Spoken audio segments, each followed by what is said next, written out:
Hello বন্ধুরা, কেমন আছো তোমরা? আজ সরস্বতী পুজো, তাই খুব সকালবেলা ঘুম থেকে উঠে পড়তে হয়েছিল।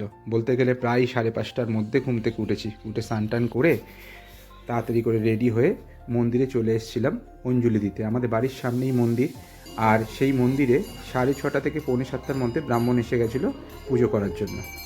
আমরা প্রতি বছর মন্দিরেই অঞ্জলি দিয়ে থাকি। এখানে পাড়ার অনেকেই অঞ্জলি দেয় যাদের বাড়িতে সরস্বতী পুজো হয় না। আর আমি যেহেতু লাস্ট 2-3 বছর ধরে নিজের হাতে সরস্বতী মূর্তি গড়িয়ে পুজো করছি, সেটা আমার নিজের মতো করে করি। মন্দিরে অঞ্জলি দেওয়ার পর তাড়াতাড়ি করে বাড়ি চলে এলাম। বাড়িতে এসে নিজের মতো করে আবার সরস্বতী ঠাকুরটাকে গুছিয়ে নিয়ে পুজো করতে শুরু করে দিলাম। আমার কাছে পুজো মানে মনের ভক্তি। যেখানে নিজের হাতে করে আমি মাতৃ প্রতিমা তৈরি করেছি, তাকে নিজের মতো করেই সব কিছু সাজিয়ে গুছিয়ে দিয়ে আরতি করে পুজো করলাম। মা সব গোছগাছ করে রেখেছিল, সেই জন্য পুজো করতে বেশি একটা দেরি হলো না, খুব তাড়াতাড়ি সেরে নিলাম। পুজো শেষ করতে না করতেই আদিবাবু এসে হাজির। ওর ঘুম ভেঙে গেছে, ও ঘন্টার আওয়াজে সোজা পূজার ঘরে চলে এসছে। তাহলে এখনকার মতো টাটা, আবার দেখা হচ্ছে তোমাদের সঙ্গে নেক্সট কোনো ভিডিওতে।